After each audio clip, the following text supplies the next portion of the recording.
नमस्कार दोस्तों, स्वागत है आपका आपके अपने यूट्यूब चैनल HR क्लासरूम में। दोस्तों, हम घटना चक्र के अंतर्गत उत्तर प्रदेश स्पेशल डिस्कस कर रहे हैं और हमने काफ़ी टॉपिक अपने कवर कर लिए हैं। इसी क्रम में आज नया टॉपिक शुरू करते हैं, परिवहन। तो ये वही क्वेश्चन है जो कि आपका लोक सेवा आयोग है ना, PCS, RO, ARO और अन्य परीक्षाओं में पूछता है। केवल प्रीवियस ईयर क्वेश्चन ही हम डिस्कस कर रहे हैं। चलिए, बिल्कुल टाइम वेस्ट नहीं करते हैं, शुरू करते हैं आज का अपना ये सेशन। अगर आपको ये हमारा प्रयास अच्छा लगता है तो प्लीज़ हमारे सेशन को लाइक, शेयर, सब्सक्राइब कीजिए। चैनल को लाइक कीजिए, शेयर कीजिए और सब्सक्राइब कीजिए। चलिए शुरू करते हैं। परिवहन टॉपिक। पहला प्रश्न है, उत्तर प्रदेश का निम्नलिखित में से कौन सा नगर राष्ट्रीय राजमार्ग 2 द्वारा जोड़ा नहीं जाता? आगरा, इलाहाबाद, लखनऊ या वाराणसी? तो इसका सही विकल्प है आपका लखनऊ। उत्तर प्रदेश का लखनऊ शहर आपका राष्ट्रीय राजमार्ग 2 द्वारा जोड़ा नहीं जाता। यह कहाँ से होकर जाता है? यह मथुरा के बाद जाता है आगरा, आगरा के बाद आपका कानपुर, कानपुर के बाद आपका इलाहाबाद या प्रयागराज और फिर जाता है आपका वाराणसी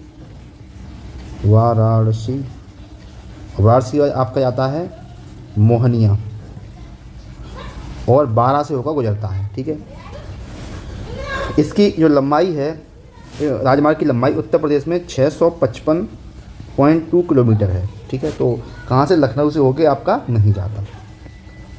नेक्स्ट प्रश्न आपका 2, GT रोड नहीं गुजरती है। यही क्वेश्चन है जो पिछला था। ठीक है, GT रोड नहीं गुजरती है कहाँ से? इलाहाबाद से, आगरा से, अलीगढ़ से या मुगलसराय से? तो आपकी GT रोड अलीगढ़ से होके नहीं गुजरती। ठीक है, ये वही GT रोड है जो शेरशाह सूरी द्वारा बनाई गई थी। इसकी लंबाई थी आपकी 2500 किलोमीटर। ठीक है, इसको हम GT रोड या ग्रांड ट्रंक रोड या फिर GT road grand trunk road कहते हैं। ठीक है, यह एक गांव है, सोनार गांव है। कहाँ पर है ये? बंगाल में। बंगाल है, वहाँ से ये प्रारंभ होकर कहाँ आता है? धनबाद। ठीक है, मुगल सराय, फिर आता है आपका वाराणसी, बनारस, फिर आपका आता है प्रयागराज, फिर आपका आता है कानपुर, फिर आपका कन्नौज, इत्र की नगरी कन्नौज, फिर आपका आगरा, फिर गाज़ियाबाद, फिर दिल्ली और अम्बाला और फिर आपका लुधियाना, फिर लाहौर, पेशावर। कितना लंबा है देखिए, पेशावर और खैबर दर्रा होते हुए काबुल में अफ़गानिस्तान तक जाता था ये। ठीक है, इतना लंबा रोड आपका शेरशाह सूरी ने बनवाया था। अगला प्रश्न है तीसरा, निम्नलिखित में से कौन उत्तर प्रदेश में बौद्ध पर्वत का भाग नहीं है? कपिलवस्तु, कुशीनगर, सांखिया या श्रावस्ती? तो 2010 पता नहीं उस समय क्या रहा, लेकिन वर्तमान में अगर देखें हम तो उत्तर प्रदेश में बौद्ध पर्वत विकसित किए जा रहे हैं। इसमें आपका सारनाथ, कौशाम्बी, कुशीनगर, कपिलवस्तु, श्रावस्ती और सांखिया शामिल है। ठीक है, तो ये जो प्रश्न है, इस एक भी विकल्प इसमें सही नहीं है। नेक्स्ट क्वेश्चन देख लेते हैं। प्रश्न संख्या आपका चौथा, राष्ट्रीय राजमार्ग विकास परियोजना के उत्तर, दक्षिण तथा पूर्व पश्चिम गलियारे कहाँ मिलते हैं? कानपुर में, झांसी में, लखनऊ में या वाराणसी में? बहुत इंपॉर्टेंट क्वेश्चन है। तो ये मिलते हैं आपके झांसी में। राष्ट्रीय राजमार्गों में उन्नयन, संवर्धन और चौड़ीकरण के लिए राष्ट्रीय राजमार्ग विकास प्राधिकरण एक महत्वपूर्ण परियोजना है। इसकी शुरुआत कब की गई थी? राष्ट्रीय विकास परियोजना की शुरुआत की गई थी आपकी 1998 में की गई थी। ठीक है, और इसके उत्तर, दक्षिण तथा पूर्व पश्चिम गलियारे मिलते हैं कहाँ पर? आपके झांसी में। प्रश्न संख्या 5, उत्तर प्रदेश सरकार की महत्वाकांक्षी 8 लेन प्रवेश नियंत्रित गंगा एक्सप्रेस वे परियोजना का विस्तार उत्तर प्रदेश के किन 2 परस्पर अधिकतम दूरी वाले जनपदों के मध्य प्रस्तावित है?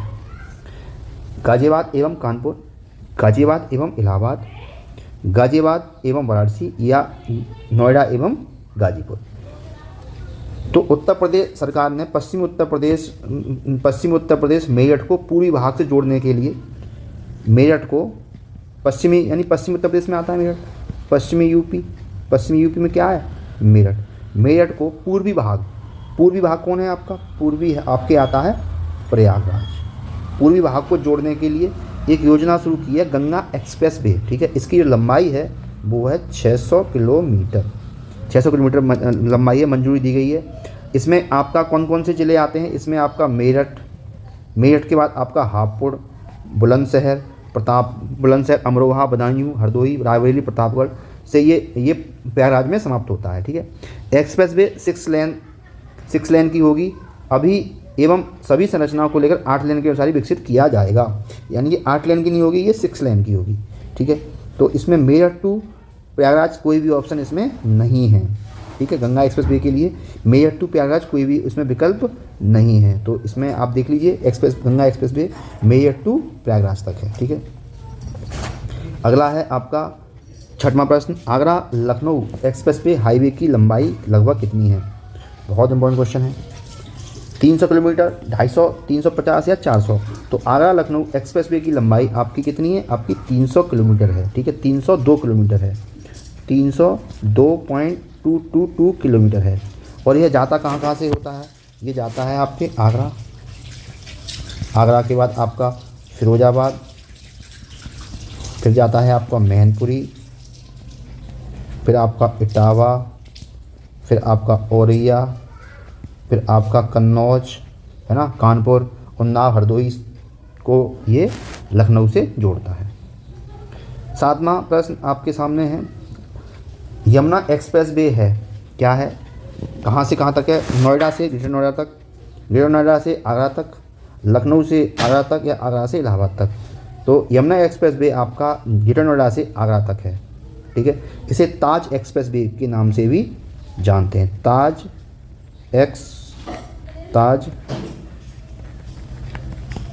अरे यार ये लिखा नहीं जा रहा है, एक्सप्रेस वे के नाम से भी जाना जाता है। इसकी जो लंबाई है दोस्तों वो आपकी काफ़ी क्वेश्चन पूछ रही है, 165.573 किलोमीटर ये इसकी लंबाई है।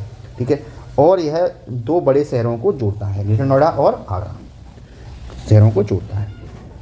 चलिए नेक्स्ट क्वेश्चन देख लेते हैं। 8वां प्रश्न, उत्तर प्रदेश में पूर्वांचल एक्सप्रेस वे मार्ग निम्नलिखित में से किन नगर से नहीं गुजरता? फैजाबाद, बस्ती, आजमगढ़ या मऊ?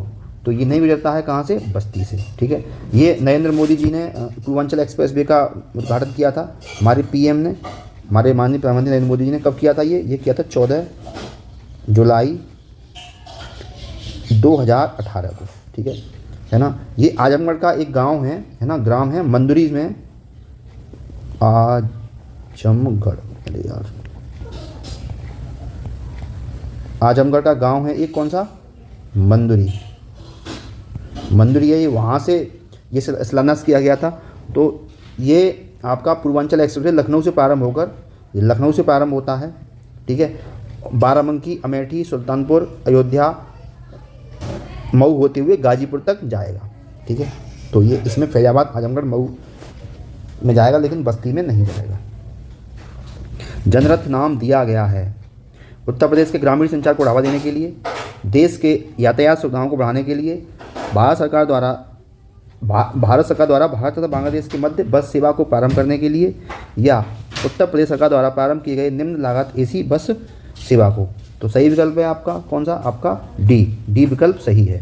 ठीक है, तत्कालीन जो हमारे जो सीएम साहब थे, कौन से? अखिलेश यादव, अखिलेश जी का ये ड्रीम प्रोजेक्ट था, उन्होंने उत्तर प्रदेश सरकार द्वारा ये प्रारंभ किया था। ठीक है, इसको जनरथ कहा गया था, है ना। इसको मुलायम सिंह जी ने 6 फरवरी 2005 को हरी झंडी दिखाकर आजमगढ़ से रवाना किया गया था। ये जनरथ गरीब जो हमारे हैं ना, उनको मतलब एसी की सुविधा, एसी बसों का संचालन करने से संबंधित था, निम्न लागत पर एसी बस की सेवा। अगला है आपके सामने 10वां प्रश्न, ताज अंतर्राष्ट्रीय हवाई अड्डा स्थापित किया जा रहा है। अब तो ये हो चुका है स्थापित, कहाँ? आगरा में, या फिर फिरोजाबाद में, या गौतम बुद्ध नगर जनपद में, या फिर मथुरा में? तो ताज अंतर्राष्ट्रीय हवाई अड्डा स्थापित किया जा रहा है कहाँ पर? गौतम बुद्ध नगर में। ठीक है, ये जेवर में प्रस्तावित था। कहाँ पर? जेवर में प्रस्तावित था। ठीक है, अच्छा, इसका नाम, हवाई अड्डे का नाम ताज रखने पर आपत्ति व्यक्त की गई थी, तो इसलिए इसका नाम बदल कर इसको ताज नाम बदलकर अब क्या कर दिया गया है, जेवर अंतर्राष्ट्रीय हवाई अड्डा। जेवर अंतर्राष्ट्रीय हवाई अड्डा, क्योंकि इलाहाबाद उच्च न्यायालय में एक आरटीआई डाली गई थी, है ना, जनहित याचिका डाली गई थी। इसका निर्णय दिया हमारे न्यायालय ने और कहा था कि इसका नाम ताज नहीं रखा जा सकता, इसका नाम जेवर अंतर्राष्ट्रीय हवाई अड्डा रखा गया। अगला प्रश्न आपके सामने है 11वां। उत्तर प्रदेश के निम्नलिखित में से किस हवाई अड्डे को भारत के केंद्रीय मंत्रिमंडल ने 24 जून 2020 को अंतर्राष्ट्रीय दर्जा स्वीकार किया? आगरा हवाई अड्डा, प्रयागराज, गोरखपुर या कुशीनगर? तो सही विकल्प है आपका कुशीनगर हवाई अड्डा। कुशीनगर हवाई अड्डा उत्तर प्रदेश, कुशीनगर कहाँ पर है, ये यूपी में है ना। तो इसको अंतर्राष्ट्रीय हवाई अड्डे का दर्जा प्रदान करने की मंजूरी प्रदान की गई थी। कब 24 जून 2020 को केंद्रीय मंत्रिमंडल के द्वारा, हमारी यानी केंद्रीय जो कैबिनेट मंत्रियों की जो बैठक होती है उसके द्वारा ये प्रस्ताव पारित किया गया। प्रश्न संख्या आपके सामने है 12। राजीव गांधी राष्ट्रीय विमानन विश्वविद्यालय उत्तर प्रदेश में कहाँ स्थित है? नोएडा में, आगरा में, फुर्सतगंज में या वाराणसी में? तो राजीव गांधी राष्ट्रीय विमानन विश्वविद्यालय ये आपका फुर्सतगंज में स्थित है। ये फुर्सतगंज कहाँ पर है? ये आपका अमेठी जिला में आता है। कहाँ पर? अमेठी जिला में आता है। इसकी स्थापना की गई थी राजीव गांधी विमानन विश्वविद्यालय अधिनियम 2013 के अंतर्गत इसकी स्थापना की गई थी। और यह भारत में जो विमान उद्योग है उसको बढ़ाने के लिए और अत्याधुनिक करने के लिए शोध प्रदान करने के उद्देश्य से इस विश्वविद्यालय का जो मानव संसाधन विकास मंत्रालय है के लिए उच्च शिक्षा प्रमुख संस्थानों के रूप में माना गया है या इसकी स्थापना की गई थी। अगला प्रश्न संख्या आपके सामने है 13। इसमें आपके नगर दिए गए हैं और हवाई अड्डा है ना। कौन सा हवाई अड्डा कहाँ पर है ये आपको मिलान करना है। तो हम डायरेक्ट मिलान कर लेते हैं कौन सा हवाई अड्डा कहाँ पर है। तो लखनऊ में कौन सा हवाई अड्डा है? लखनऊ में है आपका अमौसी। कौन है? अमौसी। वाराणसी में कौन सा है? वाराणसी में आपका है बाबतपुर। वाराणसी और बाबतपुर ऐसे याद कर लो, वाराणसी बाबतपुर, है ना। कानपुर में कौन सा है? कानपुर में है आपका चकेरी हवाई अड्डा। आगरा में कौन सा हवाई अड्डा है? आगरा में है आपका खेरिया हवाई अड्डा। सॉरी नहीं ये गलत कर दिया हमने। कानपुर में चकेरी है, ठीक है, बुरा तो सही था, मैंने गलत कर दिया। और आगरा कहाँ पर है? आगरा हवाई अड्डा, आगरा में कौन सा हवाई अड्डा है? खेरिया हवाई अड्डा। तो इसका जो सही विकल्प हो जाएगा वो हो जाएगा 3, 1, 4, 2, यानी विकल्प आपका डी विकल्प आपका बिल्कुल सही है। 3, 1, 4, 2 दो बार क्वेश्चन आया है पेपर में, ठीक है। चलिए नेक्स्ट क्वेश्चन की तरफ चलते हैं। प्रश्न संख्या आपके सामने है 14। निम्न में से कौन सा युग्म सुमेलित नहीं है? कानपुर में चकेरी हवाई अड्डा, बिल्कुल अभी हमने देखा था लास्ट क्लास में है। वाराणसी में बाबतपुर, बिल्कुल साहब वाराणसी में बाबतपुर है। लखनऊ में अमौसी, बिल्कुल लखनऊ में अमौसी है, ठीक है। और ये आगरा में फुर्सतगंज नहीं है ना। आगरा में कौन सा है? आगरा में है आपका कौन सा? खेरिया। अभी हमें लास्ट क्वेश्चन में देखा था खेरिया हवाई अड्डा आगरा में है। और फुर्सतगंज हवाई अड्डा कहाँ पर है? ये आपका रायबरेली में है। कहाँ पर है फुर्सतगंज? रायबरेली में है, ठीक है। बाकी सही सुमेलित हैं। तो कौन सा सही सुमेलित नहीं है आपका? विकल्प हो जाएगा आपका डी। नेक्स्ट ये टॉपिक, इससे परिवहन से इतने ही क्वेश्चन थे, ठीक है। अब आगे जो हैं वो हैं आपके सांस्कृतिक गतिविधियों से क्वेश्चन है। इसमें आपके नृत्य वगैरह हैं, ठीक है। तो चलिए शुरू कर लेते हैं, इसको भी जल्दी से फिनिश करेंगे। चलिए पहला प्रश्न आपके सामने है, यह नृत्य की संस्कृति से संबंधित है, कौन सा है? ख्याल और बाज लखनऊ, बनारसी राज, रामपुर दरबार या आगरा घराना? डिस्प्यूट क्वेश्चन है।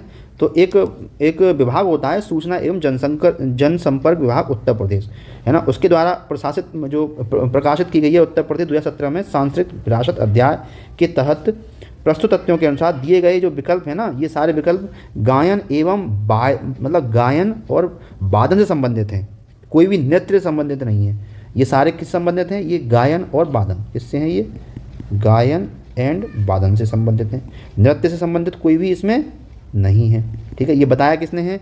ये जो हमारी सूचना एवं जनसंपर्क विभाग उत्तर प्रदेश लखनऊ प्रकाशित करता है सांस्कृतिक विरासत अध्याय, है ना, उसके अकॉर्डिंग। तो इसमें कोई सा भी विकल्प इसमें सही नहीं है। ये सारे क्या हैं? आपके नृत्य हैं, ठीक है। सॉरी नृत्य नहीं है ये, एक भी क्या है? ये गायन और वादन है। अगला है आपके सामने, निम्नलिखित नृत्यों में कौन एक सुमेलित नहीं है? ठीक है, कौन सुमेलित नहीं है? तो देख लेते हैं कौन सुमेलित नहीं है। तो धुरिया नृत्य बुंदेलखंड, बिल्कुल सही है, ठीक है। ये बुंदेलखंड में धुरिया नृत्य, बुंदेलखंड में एक जाति होती है, कौन सी? कुम्हार जाति। कौन सी जाति? कुम्हार जाति, कुम्हार जाति होती है। अरे यार, कुम्हार जाति होती है। अब सही है ना, जाति होती है। इसके द्वारा एक स्त्री भेष धारण किया जाता है और वो इसको करते हैं, ठीक है। आपकी धुरिया नृत्य, ये बुंदेलखंड में होता है, बिल्कुल सही है। अगला होता है धीवर, ठीक है। तो धीवर कहार जाति द्वारा, ये धीवर है वो कहार जाति द्वारा एक मांगलिक अवसर पर किए गए नृत्य होता है, ये भी सही है ना। अच्छा, नटवरी जो नृत्य है वो पूर्वांचल में प्रचलित है, ठीक है। ये किसके द्वारा किया जाता है, ये जो पूर्वी उत्तर प्रदेश में जो अहीर होते हैं ना, अहीर यादव, अहीर या यादव, ठीक है, यादव, उनके द्वारा ये नृत्य किया जाता है, ठीक है। अच्छा, अब ये जो कर्मा है ये महोबा में नहीं है, ये कर्मा और शीला नृत्य सोनभद्र के आदिवासियों द्वारा किया जाता है ना। कर्मा एंड शीला नृत्य ये कहाँ हो जाता है, ये आपका हो जाता है सोनभद्र में, वहाँ के जो आदिवासी समुदाय है उसके द्वारा किया जाता है। तो कौन सा सम्मिलित नहीं है आपका, ए इसमें सम्मिलित नहीं है, ठीक है। कर्मा कहाँ होता है आपका, सोनभद्र में होता है। और ये कर्मा और शील दो आदिवासी होती हैं, उसके द्वारा किया जाता, मतलब जो दो नृत्य हैं ये आदिवासियों द्वारा किए जाते हैं, ठीक है। चलिए नेक्स्ट क्वेश्चन देख लेते हैं, आपके सामने है प्रश्न संख्या 3। कर्मा किस क्षेत्र का लोक नृत्य है। देखिए आ गया वही क्वेश्चन, खीरी, महोबा, मथुरा या सोनभद्र। तो कर्मा है कहाँ का, ये सोनभद्र क्षेत्र का लोक नृत्य है, यहाँ के आदिवासी समुदाय के द्वारा ये किया जाता है। नेक्स्ट है कर्मा लोक नृत्य है, महोबा का, पूर्वांचल का, सोनभद्र का या ब्रज का। तो कर्मा कहाँ का नृत्य है, ये जो कर्मा नृत्य है वो कहाँ का है, ये है आपका सोनभद्र का। लास्ट 3 क्वेश्चन इसके आ गए कर्मा के लिए, ये फिर से आ गया कर्मा लोक नृत्य कहाँ का है, तो बिल्कुल टेंशन मत लो, कहाँ का है, ये सोनभद्र का है। लो धुरिया आ गया आप, है ना। धुरिया मुख्य लोक नृत्य कहाँ का है, तो धुरिया बता दिया था, धुरिया कहाँ का है, धुरिया लोक नृत्य है आपका बुंदेलखंड का। कहाँ का है धुरिया, बुंदेलखंड का लोक नृत्य है ना। तो दोस्तों बहुत अच्छे क्वेश्चन आपके सामने आज आए, ठीक है। बहुत मेहनत लगती है लेक्चर बनाने में, so please like share subscribe जरूर करें, ठीक है। और मुझे मोटिवेशन मिलेगा तो मैं इसी तरह के लेक्चर आपके लिए लाता रहूँगा, ठीक है। दोस्तों मिलते हैं कल किसी और नए इन्फॉर्मेटिव लेक्चर के साथ, तब तक के लिए जय हिंद जय Bharat. Please like share subscribe जरूर करें।